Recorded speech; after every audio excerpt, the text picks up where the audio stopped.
Almost every drummer places the bass drum in the center of their drum set, and from a drum ergonomics perspective, this is a bad idea. It modifies spinal mechanics, it decreases your stability, and could be causing harm. So drum ergonomics, the bass drum. This thing is the most powerful instrument on the drum set. It's not as loud as a snare drum or sharp, but it just has this growl, this bass, this power. It's what people feel. And it's huge, because all the other instruments, even if you have an incredible snare drum, it gets buried behind toms and cymbals and all these things. You can't really see the other instruments, but you can see this one.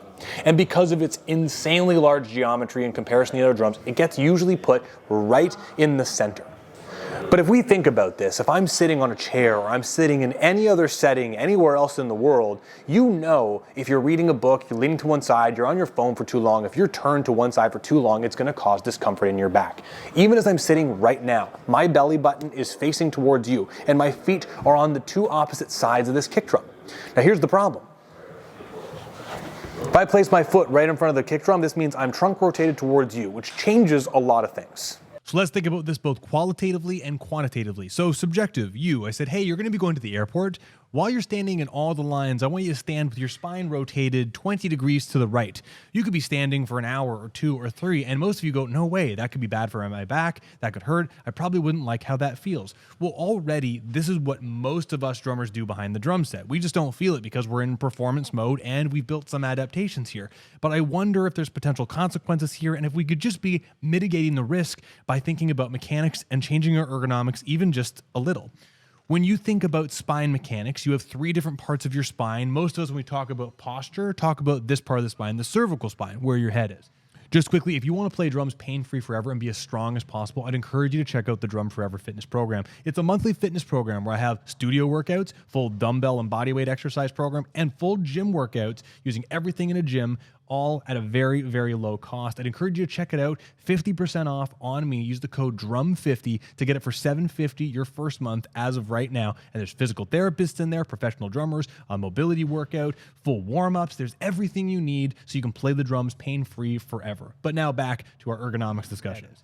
What I want to talk about today is the lumbar spine, which is the green part of your spine. And if you've ever had a lower back injury, typically, not always, it happens in the green part, the orange part, the sacrum, or with one of the innominates. The sacroiliac joint is a very common area, along with sciatica. Now, here's why this is interesting. When you rotate your spine to a position, let's say to the right by 15 degrees, when I rotate my lumbar spine to the right, what ends up happening is on the right-hand side, these little bones here, they actually go back into extension and rotate and side bend all to the same side. So they kind of go 1, 2, 3. They don't do it 1, 2, 3 in steps, but they just kind of do it concurrently all together, which means the opposite side of the spine, the left-hand side of the spine, goes into flexion, a little bit of rotation to the opposite side, and it laterally flexes or opens to the right side. So it means that on the right-hand side with these little bones being locked, since the bones are locked in extension and rotation, they can't move much further. And in fact, the lumbar spine doesn't have that much range of motion at each degree, each lumbar spine at all. So what ends up happening is you run at a lower back motion quickly. So what us drummers tend to do is we find it our thoracic spine, which is very capable of rotation, but this is where we end up seeing drummers collapsing to the right-hand side when they're playing the right-hand side of the drum set. If we take this understanding of spinal mechanics and I'm now rotated to the right side and we know these bony facets are locked up a little bit, it starts to change something like length-tension relationships. For example, if I sit right towards you and I perform an active range of motion of my hip, large motion, really, really big. If I do the exact same motion while I'm rotated to the right, my left hip has a ton of range of motion available, but my right hip cannot go as high. Right? You can see here versus here, the amount of range of motion I have decreases. And this is because some of my muscles are getting closer to end range. There's a center of mass shift. There's a few biomechanical things that happen. But ultimately, my hip mobility is limited when I'm rotated towards the side of that hip. Same side rotation, hip is limited. Opposite side, not so bad. This is important though, because how many drummers struggle with hip discomfort or not feeling centered on the drum throne? What if it was as simple as just moving the bass drum to a different position or thinking about the drum set a little bit differently? So I'm sitting right in the middle of my drum set right now, my belly button and my legs evenly spaced, and you can see the kick drums off to the side here and the hi-hats off to the side here. The camera's right down the middle.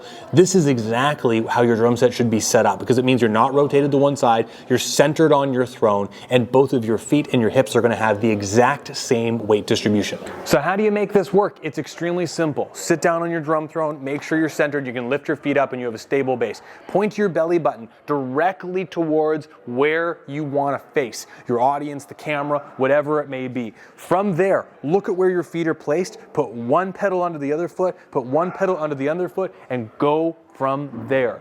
You will almost always, unless you have a special circumstance like we'll talk about at the end, have your bass drum off to the right and your hi-hat off to the left, or vice versa. But it means there should be nothing in front of you except for your snare drum. I mean, truthfully, most drummers, because of being right-hand dominant, have this huge wave of stuff on the right-hand side of their drum set because they're always rotated to the right. But if you sit centered, it actually opens up the left-hand side a bit more and allows for a little bit more stability. Sit on your drum throne, belly button towards where you want to face, place everything around you, keep it balanced, feel strong, and don't hurt when you're playing. So in conclusion, asymmetry is a part of our drum set, but we don't have to be asymmetrical all the time. Just by thinking about this being off to the right side and having the double bass pedal or our belly button be the center is a great way to go. If you're a double bass player and you've set up 2 kick drums and you've taken one away for a studio, you know you still kind of end up doing this, which is absolutely fantastic.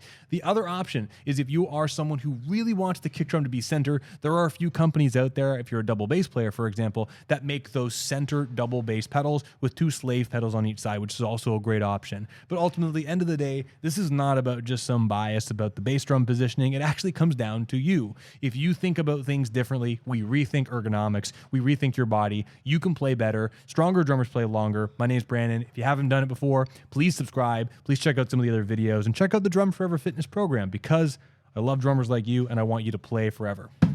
See you soon.